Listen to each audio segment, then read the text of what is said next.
ये वैदिक सिद्धांत ऐसा ही नहीं कि आज ही हमारे बीच में, सृष्टि के आदि से परमपिता परमात्मा ने जब सृष्टि का निर्माण किया तो निर्माण करने के बाद में बताया कि इसमें कैसे विचरण करें,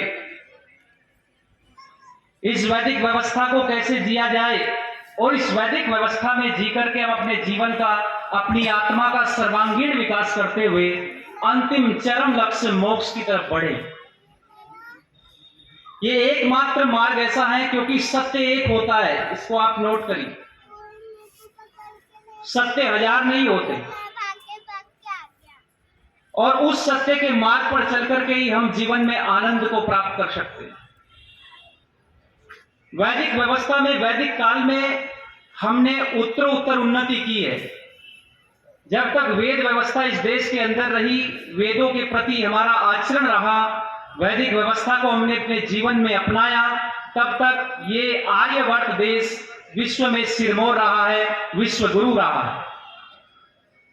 लेकिन जब से वैदिक व्यवस्था को हमने छोड़ दिया, और कहते हैं आप जब सत्यार्थ प्रकाश को पढ़ोगे तो उसमें आपको पता चलेगा, महाभारत काल से पूर्व ही विकृति आनी शुरू हो गई थी मानव,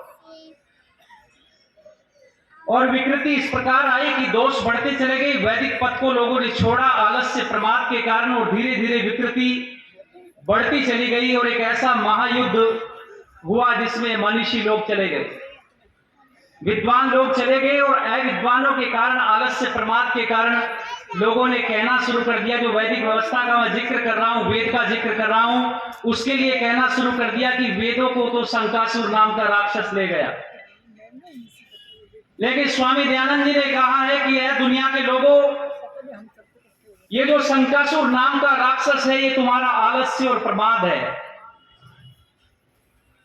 ये कोई और नहीं है, तुम्हारा आलस्य और तुम्हारा प्रमाद ही है जो तुम्हें वेदों से दूर ले जा रहा है। इसलिए एक नारा लगाया महर्षि स्वामी दयानंद ने, और हमसे बोले कि ऐ दुनिया के लोगों, कहां लौटो, जरा जोर से बोल दीजिए एक बार, वेदों की ओर लौटो। अब क्यों लौटो वेदों की ओर? क्योंकि कहते हैं सुखस्य मूलम किम, तो उत्तर क्या मिला? आपने सुना होगा विद्वानों से, सुखस्य मूलम धर्मम। यदि आप धर्म का आचरण करोगे तो सुख मिलेगा। तो फिर ऋषियों से प्रश्न कर दिया, विद्वानों से, कि धर्मस्य मूलम किम, तो उत्तर मिला है वेदो अखिलो धर्म मूलम। यानी धर्म को यदि ठीक ठीक जानना चाहते हो, सुख प्राप्त करना चाहते हो, तो किसकी शरण में जाना पड़ेगा? वेदों की शरण में जाना पड़ेगा। वेदों से प्रश्न करने पड़ेंगे, ऋषियों से प्रश्न करने पड़ेंगे कि कैसे जीवन जिया जाए और कैसे जीवन में आनंद प्राप्त किया जाए। बहुत सारे लोगों ने सुख के अलग अलग रास्ते बनाए, अलग अलग मत बनाए, अलग अलग पंथ बनाए, अलग अलग व्यवस्था बनाई, और उन्होंने अनुसार कहना शुरू कर दिया कि इस पर चलो तो सुख मिलेगा। लेकिन याद रखना, सुख तो मिल जाएगा, पर वो तात्कालिक होगा, वो क्षणिक होगा, वो चीरकालिक आनंद नहीं होगा। यदि चीरकालिक आनंद प्राप्त करना चाहते हो, अस्थायी आनंद प्राप्त करना चाहते हो, तो कहां जाना पड़ेगा? हमें वेदों की शरण में जाना,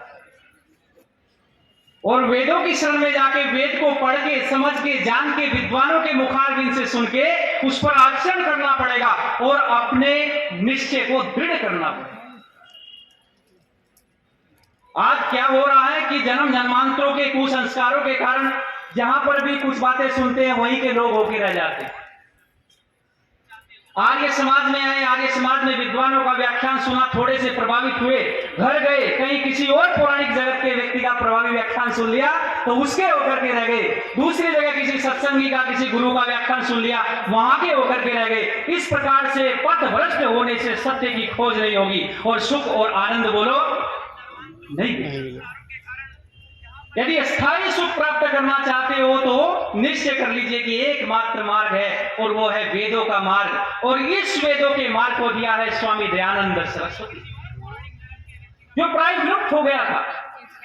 ये वेद ऐसा नहीं कि आज ही हमारे सामने आए, नहीं, सृष्टि के आदि से परमपिता परमात्मा ने 4 ऋषियों को दिए थे, लेकिन हमने भुला दिया था, बीच में छोड़ दिया था इसे। और स्वामी दयानंद जी ने कहा कि दुनिया के लोगों, मैं कोई मत पंथ चलाने नहीं आया हूं, में जो प्राचीन सभ्यता थी, प्राचीन हमारी गौरवमयी संस्कृति थी, हमारे आदर्श थे, हमारे आचार विचार थे, हमारी सभ्यता थी, उसी ऋषियों की परंपरा को मैं पुनः आप लोगों को बताने आया। और ऋषिवर दयानंद का जीवन देखो कि अपने जन्म से लेकर के मृत्यु पर्यंत समाज के लिए जिए हैं, समाज के कल्याण की भावना के लिए जिए हैं। इसलिए समय भी हो रहा है, संक्षिप्त शब्दों में कुछ पंक्तियां मैं ऋषि दयानंद को समर्पित करना चाहूंगा कि आप वेदों को पढ़े, समझे और महर्षि दयानंद ने जो लिखा है उसको जाने। ये पंक्तियां कहकर के वाणी को विरमित करूंगा। समय बहुत तेजी से बढ़ रहा है और भी विद्वान हमारे बीच में, आप बच्चित होकर के सुनिएगा ऋषि के प्रति ये कुछ शब्द और ये पंक्तियां। देव दयानंद का कर्जा है इस माटी के कण कण पे, देव दयानंद का कर्जा है इस माटी के कण कण पे, जिनके शब्दों की गुंजन है भारत माँ की धड़कन में। आज तुमको दिख रहा जो आसमान के तारों पे, उसने सारा जीवन काटा कांटों पे अंगारों पे।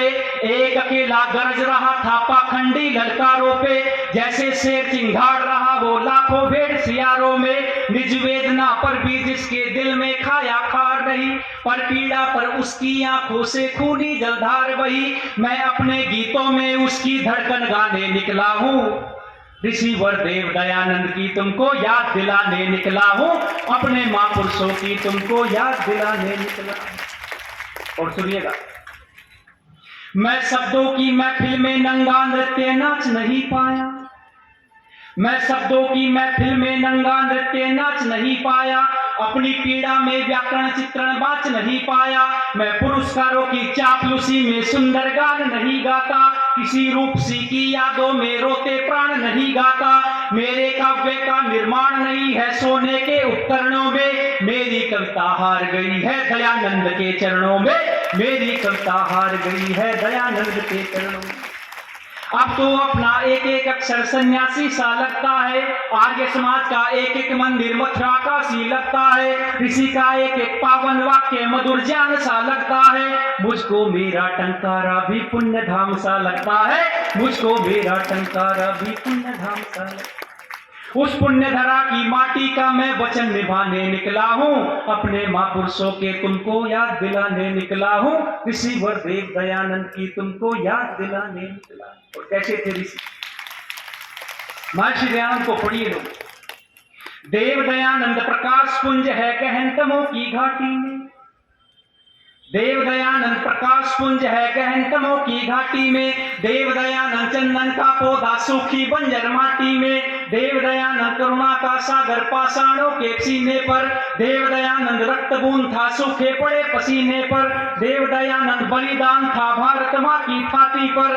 देव दयानंद शेषनाग था पाखंडों की छाती पर। देव दयानंद का जीवन, देव दयानंद का जीवन सीता की अग्नि परीक्षा है। देव दयानंद का जीवन कैसा संग्राम रहा होगा, राक्षसों की लंका में जैसे हनुमान रहा होगा, राक्षसों की लंका में जैसे हनुमान रहा होगा। उस महामानव उस ब्रह्मचारी की मैं पीड़ा गाने निकला हूँ, ऋषिवर देव दयानंद की तुमको याद दिलाने निकला।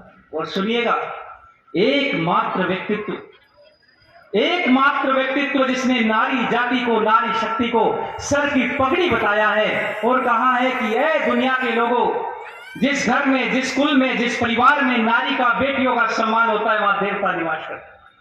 तो क्या बोले? देव दयानंद को मातृशक्ति का पहरेदार कहूंगा मैं, जो रातों को हृदय से फूटी वो चित्कार कहूंगा मैं। जब पूरी नारी जाति पर आरोप लगे आवाज उठी, जब धर्म के देवालयों में अबलाओं की लाज लुटी, जब मृत पति के संग में नारी भी चिता पर जलने लगती है, तब देव दयानंद के हृदय में एक आग पिघलने लगती है। तब दयानंद ने नारी शक्ति को मां के करके सम्मान दिया, धरती से भारी बतलाया, सबसे ऊंचा स्थान दिया। दुनिया के पत्थर खाए तुमको जीने का आधार दिया, पर हाय एक नारी ने भी जहर पिलाकर दयानंद को मार दिया। इसलिए लोगों, उस ऋषि को समझिए, वैदिक व्यवस्था को जानिए। आयोजक महोदय हमारे बीच में उपस्थित हो गए हैं। ये थोड़ा सा विचार मैंने आपकी सभा में रखा है। 3 दिन आपके बीच में और बहुत सारे विषय पर चर्चा होगी। दर्शित होकर आपने सुना। सभी का बहुत बहुत